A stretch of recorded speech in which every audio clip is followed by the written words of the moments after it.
Hello, this is the luckiest maths teacher in the world. Thank you so much for watching today as we go through finding the rule and we're focusing on linear functions. So this is actually the opposite of what we did last lesson. So last lesson, you were given an equation and you had to turn that into a graph.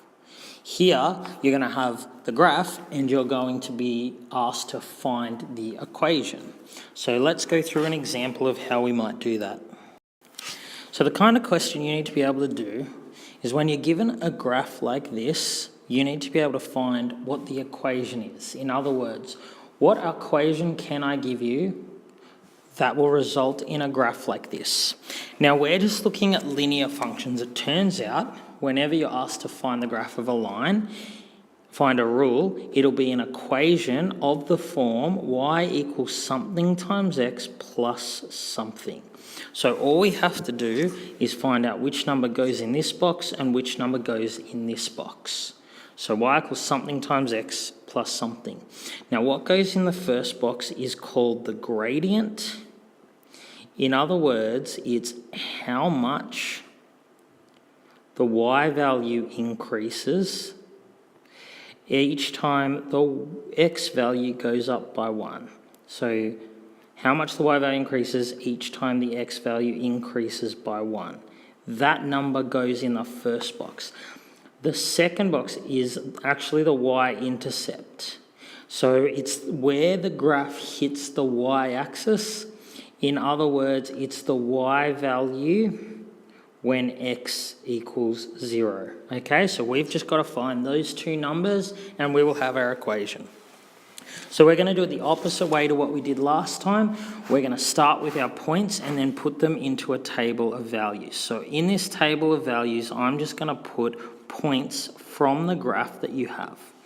So this first point here, this is the point -1, -3. So remember, whenever we're writing points, in brackets, x value always first, y value second.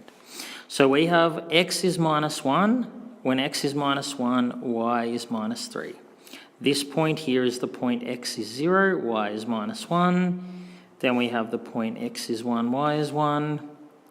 Then we have x is 2, y is 3 to get that point there. Okay, so now we have our table of values. Now we can see here each point, each time we add a new point, x is increasing by 1. The y value, on the other hand, is increasing by 2. So I add 2 to get from -3 to -1. I add another 2 to get to 1, another 2 to get to 3. So each time x is increased by 1, y is increased by 2. So what that means is 2 will go in the first box. So this equation is y equals 2x plus something. Now the second box is filled by the y-intercept. So the y-intercept is this one here. It's where the graph hits the y-axis. In other words, it's the y value when x is 0. So that's -1. So I can put a -1 in there. So the equation of this line is y equals 2 times x -1, all right? Now we'll look at a few more examples involving tables, so please pause and copy down if you need this. So let's look at the table we have here. We want to find a rule linking x and y. In other words, we want an equation y equals something times x plus something. So this first box is filled by the increase in y. So each time x is increased by 1, you can see that y is going up by 1 also. So what we do is we put a 1 in that first box. Then the second box is filled by the y value when x is 0, so it's also 1. So this table of values is the one for the equation y equals 1 times x plus 1, and you don't have to write the 1 in front of the x because 1x and x are the same thing. Let's look at another example. So let's look at the table of values here. Now here, we have a situation where x isn't increasing by the same amount each time. So we've gone up by 2, up by 4, and then up by 1. But when x has been increased by 1, you can see that y has been increased by 2. So this will be y equals 2x plus something. 2 because when I increased x by 1, I increased y by 2.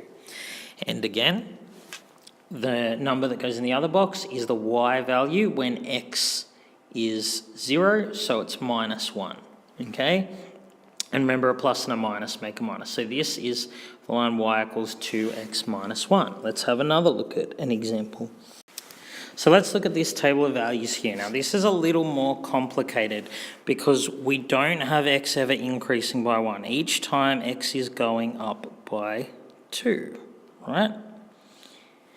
And every time x increases by 2, y increases by 4. So even though this looks different, we'll do it the same way. So it's y equals something times x plus something. Now, every time I increase x by 2, y increases by 4. So the number that goes in the first box would be 2. If I increase y by 4 when x goes up by 2, I would increase y by 2 every time x goes up by 1. So I'll put a 2 there. In other words, how I got that number, I've increased y by 4 and x by 2, so I just divide them. So now what goes in the other box is the y value when x is 0. So we're not actually given that in this case, but we can infer it. We can find what it is. So of course, if x equals 0, that's between minus 1 and 1, halfway between there. So the y value would be halfway between 4 and 8, which is 6. So then the number that goes in the other box there is 6. So the rule is y equals 2x plus 6. So that means the way you get the y value here, in each case, you take the x value, times it by 2, and then add 6. All right, I've just got to show you one more type of example when the x values are going up, but the y values are going down. Okay, so let's look at this table of values here. So here, each time x is going up by 1. But what you can see is that y is actually not increasing. Each time x increases, y goes down by 1. So each time it's going down by 1. We're minusing 1 each time. So the way I come up with the rule is still the same. So it's y equals something times x plus something. But because y is going down by 1, I put a minus 1 in the first box. If it was going up by 1, I'd put a positive 1. So I just put a minus 1 there. And then the number that goes in the other box is the same. It is the y value when x is 0. So that is 3. So the rule here is y equals minus 1x plus 3, or you can write it as just y equals minus x plus 3.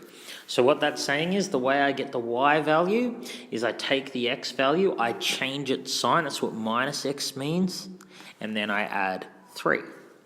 All right, fantastic. So I hope you've enjoyed this video. This has been the luckiest maths teacher in the world. Have a great day.